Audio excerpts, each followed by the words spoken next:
खलीफा नादिर जिंदाबाद, खलीफा नादिर जिंदाबाद। नारे गूंज रहे थे। हजारों नहीं, लाखों लोग एक रॉकेट की तरफ हाथ हिला रहे थे। उसी रॉकेट में बैठा था नादिर, वही जिसे लोग खलीफा नादिर कहते थे। हाँ, वही नादिर जिसे साइंटिस्टों ने मंगल ग्रह की ओर रवाना कर दिया था। हजारों कैमरे झिलमिला रहे थे। लोगों की आंखों में आंसू नहीं थे, बस तमाशा था, शोर था और एक सुकून, जैसे किसी बोझ से आज़ादी मिल गई हो। वहीं से सैकड़ों मील दूर एक औरत, जमीला बेगम, अपने छोटे से कमरे में बैठी थी। वो नादिर की बीवी थी, निकाह में आज भी थी, लेकिन नादिर ने उसे बरसों पहले बिना तलाक दिए छोड़ दिया था। शासक की बीवी होते हुए भी जमीला बड़ी मुफलिसी में जीती थी।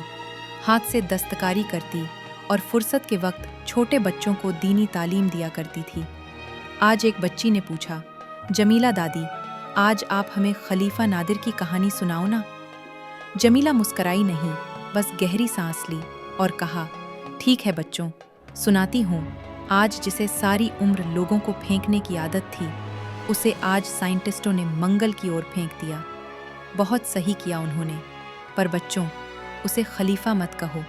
इस लफ्ज़ का एक मुकद्दस मतलब है और नादिर जैसे आदमी को खलीफा कहना उस लफ्ज़ की बेइज्जती है। लेकिन जमीला दादी, हमारे अब्बू जान तो उन्हें पीर व मुर्शिद मानते हैं। हमारे घर में तो उनकी तस्वीर भी लगी है। जमीला थोड़ी देर चुप रही, फिर बोली, बिल्कुल मेरी प्यारी बच्ची, तुम्हारे अब्बू ही नहीं, इस मुल्क के बहुत से माँ बाप उस नालायक को अपना रहनुमा मानते हैं। अगर उनका बस चले तो शायद सजदा भी कर दें। बच्चों, अक्सर जो हमें बताया जाता है वो सच नहीं होता, और जो दिखाया जाता है वो भी नहीं। सच अक्सर उस सब के उलट होता है। तो फिर सच्चाई क्या है जमीला दादी? चलो बच्चों, सुनो, मैं तुम्हें नादिर की असली कहानी सुनाती हूँ। गुलाब नगरी के एक छोटे से कस्बे में नादिर एक मशक लेकर घूमा करता था। कमर से एक चमड़े की मशक लटकती रहती और वो राह चलते लोगों को पानी पिलाया करता। बदले में लोग उसे चंद सिक्के दे देते। पर बच्चों, वो पानी पिलाना एक बहाना था। असल में वो लोगों की जेबें काटा करता था। धीरे धीरे वो कस्बे में नादिर चोर के नाम से मशहूर हो गया।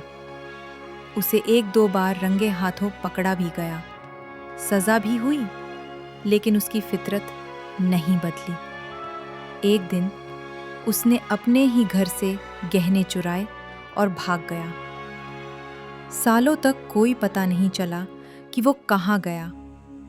फिर एक दिन खबर आई, वो एक इस्लामी दहशतगर्द तंजीम में शामिल हो गया है। नाम था मुस्लिम खिदमतगार तंजीम। उसका मकसद था मुल्क में रहने वाले यहूदियों के खिलाफ नफरत फैलाना। नादिर को तो वैसे भी यहूदियों से बेपनाह नफरत थी। उस तंजीम के जरिए उसके पास बहुत पैसा आ गया। फिर अचानक वो वापस लौटा और उसके घर वाले मेरे घर रिश्ता लेकर आ गए। 1 महीने के अंदर मेरी शादी नादिर से कर दी गई। बच्चों, ये सुनकर सब बच्चे चौंक गए। आप नादिर की बीवी हैं जमीला दादी? एक बच्चे ने डरते डरते पूछा। हाँ बच्चों, मैं आज भी नादिर के निकाह में हूँ। उसने कभी मेरी कोई खबर नहीं ली, ना कभी पूछा कि जिंदा हूँ या मर गई। पर दादी, आपने दूसरी शादी क्यों नहीं की? एक बच्चा बोल पड़ा। कैसे करती बेटा? जब तक तलाक ना हो जाए दूसरा निकाह हराम होता है। नादिर बहुत अच्छी तकरीरें करता था और उन्हीं तकरीरों में वो यहूदियों के खिलाफ जहर उगला करता। तुम सबके माँ बाप की तरह हजारों लाखों लोग उसकी तकरीरों से मुतासिर हो जाते। फिर एक दिन उसने एक ऐसा कदम उठाया जिसने सब कुछ बदल दिया। उस दिन नादिर ने अपने ही सैकड़ों मुसलमान भाइयों का कत्ल करा दिया, नाम यहूदियों का लिया और अफवाहें फैला दी। कि यहूदियों ने बेगुनाह मुसलमानों का खून बहाया है। फिर क्या था, मुल्क में दंगे भड़क उठे। यहूदी और मुसलमान एक दूसरे के खून के प्यासे बन गए। हजारों यहूदी मारे गए और सैकड़ों मुसलमान भी, जो इन दंगों से कोई लेना देना नहीं रखते थे। बच्चों, मज़हब का नशा बहुत ख़तरनाक होता है। ये ऐसा नशा है जिसमें इंसान को लगता है कि सिर्फ हमारा मज़हब ही सच्चा है, बाकी सब गलत। और यही नशा नादिर ने लोगों की रगों में भर दिया था। उसने नफ़रत को बहुत चालाकी से बेचा और लोगों ने उसे हाथों हाथ लिया। मुल्क के कोने कोने में वो नफ़रत की चिंगारियां फेंकता गया और देखते ही देखते वो मुल्क की आंखों का तारा बन गया। उस समय हमारे मुल्क के शासक थे बादशाह मुबारक सईद, एक समझदार, दूरदर्शी और मुल्क से मोहब्बत करने वाले हुक्मरान। दुनिया भर के मुल्क उनका लोहा मानते थे, लेकिन नादिर को सत्ता की भूख थी और उसके पास था नफ़रत फैलाने का हुनर। उसने धीरे धीरे बादशाह के मुखालिफों को इकट्ठा किया और एक दिन उन्हें हराकर खुद ही तख्त पर बैठ गया। तख्त पर बैठते ही उसने ऐलान किया, अब से मैं इस मुल्क का खलीफा हूँ। जबकि हकीकत ये थी कि नादिर में ना कोई सूझ थी, ना ईमान और ना ही खलीफा कहलाने की कोई काबिलियत। लेकिन उसे इसकी परवाह नहीं थी। उसने मुल्क के सारे बड़े अखबार खरीद लिए। हर जगह बस उसकी तस्वीरें, उसकी तकरीरें, उसकी तारीफ़ें छपने लगीं।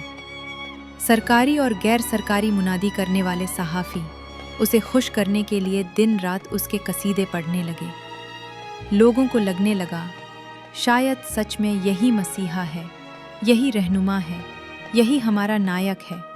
बच्चों, तभी तो मैं कहती हूँ कि झूठ अगर बार बार बोला जाए तो लोग उसे सच मानने लगते हैं। बच्चों, असल में नादिर की जगह बादशाहत का तख्त नहीं, बल्कि फांसी का तख्ता होना चाहिए था।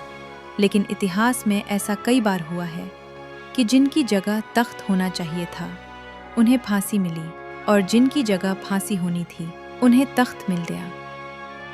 नादिर ने सत्ता में आते ही अपने जैसे गुनहगारों को बड़े बड़े ओहदों पर बिठा दिया। जो उसके खिलाफ बोलता गायब कर दिया जाता, और जो उसकी हाँ में हाँ मिलाता उसे इनाम मिलता, ओहदा मिलता। उसने मुल्क के कीमती संसाधन अपने दोस्तों और चमचों के हवाले कर दिए, कौड़ियों के दाम पर। बच्चों, उसके दो सबसे खास साथी थे, शाह अमीर और फैज़ी अरफात। शाह अमीर वो शख्स था जिसे पुराने बादशाह मुबारक सईद ने देश से निकाल दिया था, पर नादिर ने उसे वापस बुलाकर एक बड़ी वजारत दे दी। दूसरा था फैज़ी अरफात। वो एक भगोड़ा था जो जेल तोड़कर भागा था।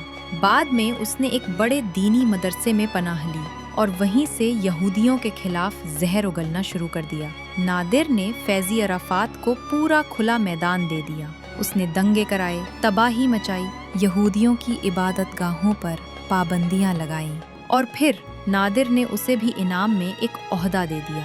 तीनों मिलकर मजहब के नाम पर लोगों को बहकाते रहे। मजहब उनके लिए सिर्फ एक औजार था, लोगों को नाचाने का जरिया। जब भी कोई रोजगार, तालीम या परेशानियों की बात करता, नादिर उसे मजहबी लॉलीपॉप थमा देता। शिक्षा का स्तर गिरता गया, काबिल लोग किनारे होते गए। एक दिन तो हद हो गई। नादिर ने एक बदनाम तवायफ को तालीम मंत्रालय दे दिया। सोचो बच्चों, जहाँ किताबें होनी चाहिए थीं, वहाँ अब नाच और ढोल थे। नादिर जानता था कि अगर लोग तालीम पा गए तो उसके झूठ को पहचान लेंगे और फिर उसके खिलाफ बगावत कर देंगे। इसलिए उसने तय कर लिया था, लोगों को अंधेरे में रखना है, नफरत में उलझाए रखना है।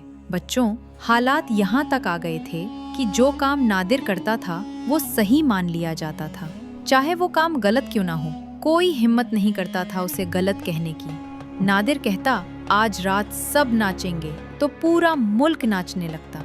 वो कहता, शाम को सब ढोल बजाएंगे, तो हर गली में ढोल बजने लगते। कभी वो कहता, आज रात 9 बजे हर घर में रोशनी जलेगी, तो हर घर रोशनी से भर जाता। फिर कहता, अब सब लोग अंधेरा रखें, तो मुल्क अंधेरे में डूब जाता। लोग उसके हर हुक्म को ईश्वरीय आदेश समझने लगे थे। वो अपनी आवाम को गुलाम बना चुका था। बच्चों, इतिहास में ऐसे कई तानाशाह हुए हैं जो लोगों को नचाते रहे और लोग बिना सवाल किए नाचते रहे। नादिर भी अब पूरी तरह शैतान बन चुका था। उसे अब बस अपने मज़े चाहिए थे, महंगे कपड़े, बड़े दौरों पर जाना, तस्वीरें खिंचवाना और तारीफ़ें सुनना।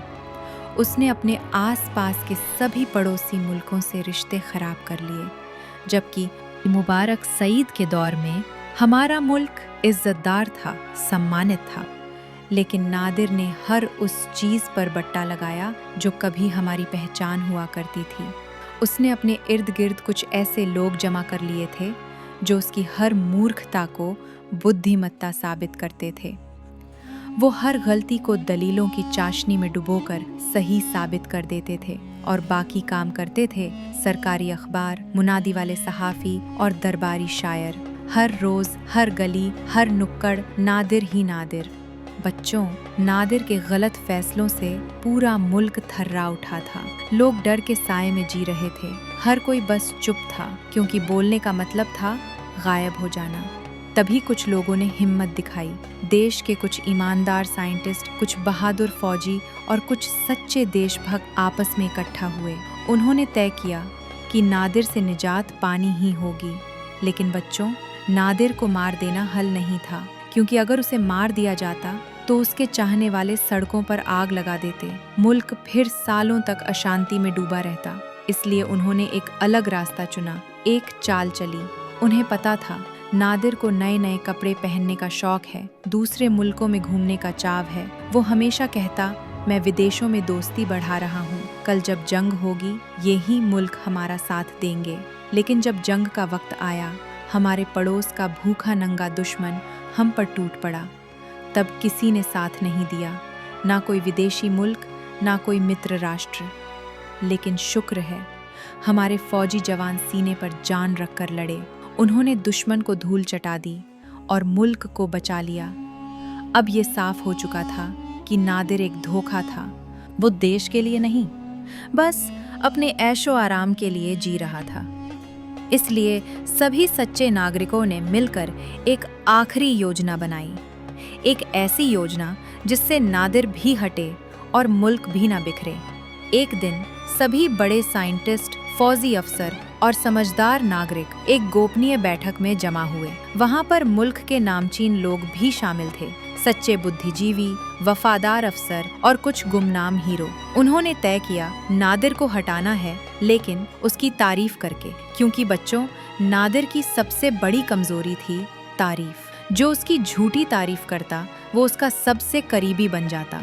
उन्होंने उसे समझाया, खलीफा साहब, आपने दुनिया के तमाम मुल्कों का दौरा किया, अब तो वक्त आ गया है कि आप इंसानियत के इतिहास में एक नया पन्ना जोड़ें। हमारी ख्वाहिश है कि आप मंगल ग्रह की यात्रा करें ताकि हमारा देश तारीख में सबसे आगे हो जाए। नादिर बिल्कुल खुश हो गया। उसके सलाहकारों ने उसे रोकने की कोशिश की। शाह अमीर और फैजी अराफात ने कहा, ये खतरा हो सकता है, लेकिन नादिर ने उनकी एक न सुनी। उसने कहा, तुम लोग मुझसे जलते हो, तुम नहीं चाहते कि मेरा नाम इतिहास में अमर हो जाए। फिर क्या था, साइंटिस्टों ने एक रॉकेट तैयार करवाया। नादिर ने उस रॉकेट के लिए एक से बढ़कर एक ड्रेसें सिलवाईं। हर दिन वो एक नया अंतरिक्ष यात्री बनकर फोटो खिंचवाता, अखबारों में छपता, सोशल मीडिया में वायरल होता। कुल मिलाकर उसने 56 स्पेस सूट ट्राई किए और फिर एक फाइनल ड्रेस पहनकर लाखों लोगों के सामने रॉकेट की तरफ रवाना हुआ। उसके हाथ में 30-40 पन्नों की तकरीर थी, जिसे वो मंच पर खड़े होकर 2 घंटे तक पढ़ता रहा। नादिर मंच पर खड़ा था, सामने हजारों लोगों की भीड़, हर तरफ कैमरे, हर तरफ खलीफा जिंदाबाद के नारे। वो जोश में बोलता गया, तारीफें, वादे, इतिहास बनाने की बातें। लेकिन जैसे ही तकरीर खत्म हुई, उसने चारों ओर देखा और पूछा, शाह अमीर और फैजी अराफात कहाँ हैं? वो मेरे सबसे करीबी हैं, क्या वो मुझसे जलने लगे हैं? कोई जवाब नहीं आया। वो थोड़ा खिन्न हुआ, पर फिर भी लोगों को हाथ हिलाकर मुस्कुराते हुए रॉकेट की ओर बढ़ गया। जैसे ही वो रॉकेट में बैठा, साइंटिस्टों ने दरवाज़ा बंद कर दिया। कुछ ही सेकंड बाद रॉकेट का इंजन गूंज उठा, लेकिन तभी अंदर से तेज आवाजें आने लगीं, दरवाजा खोलो, खोलो। नादिर जोर जोर से दरवाजा पीट रहा था। बच्चों ने चौंक कर पूछा, जमीला दादी, नादिर दरवाजा क्यों पीट रहा था? जमीला मुस्कुराई और बोली, क्योंकि बच्चों, उस रॉकेट के अंदर पहले से ही 2 लाशें रखी गई थीं। किसकी लाशें? एक बच्चे ने धीरे से पूछा। शाह अमीर और फैजी अरफात की। उन्हें देशद्रोह और साजिश के जुर्म में हमारे बहादुर फौजियों ने पहले ही सजा दे दी थी और उनकी लाशें उस रॉकेट में रख दी गईं ताकि नादिर के साथ उसका नफरत वाला इतिहास भी हमेशा के लिए उड़ जाए। एक बच्चा चुपचाप बोला, लेकिन दादी, आपको ये सब कैसे पता? जमीला बेगम ने थोड़ी देर आंखें बंद कीं, फिर मुस्कुरा कर बोली, क्योंकि बच्चों, मैं भी उस मिशन का हिस्सा थी। जमीला बेगम के शब्द कमरे में गूंज रहे थे और सारे बच्चे सन्नाटे में डूबे बैठे थे। किसी को उम्मीद नहीं थी कि उनकी अपनी जमीला दादी इतिहास के इस बड़े राज का हिस्सा थीं, लेकिन जमीला दादी अब शांत थीं। उनकी आंखों में कोई गुस्सा नहीं था, बस एक गहरा सुकून था। उन्होंने बच्चों की तरफ देखा और कहा, बच्चों, कभी किसी को सिर्फ उसके लफ्ज़ों से मत जानो, उसके किरदार को देखो, उसके पीछे के सच को समझो। नादिर चला गया, पर उसकी नफरत के जहर से हमें अब भी लड़ना है। तुम सब इस मुल्क का भविष्य हो। अगर तुम्हें मोहब्बत की तालीम मिली, अगर तुम्हें सच पहचानना आ गया, तो फिर कोई दूसरा नादिर कभी इस मुल्क को बर्बाद नहीं कर सकेगा। बच्चों की आंखों में चमक थी, जैसे कोई नया दिया जल उठा हो। किसी ने कुछ नहीं कहा, पर हर चेहरे पर एक सोच थी, एक वादा था कि अब वो सिर्फ कहानी नहीं सुनेंगे, अब वो सच को पहचानना भी सीखेंगे।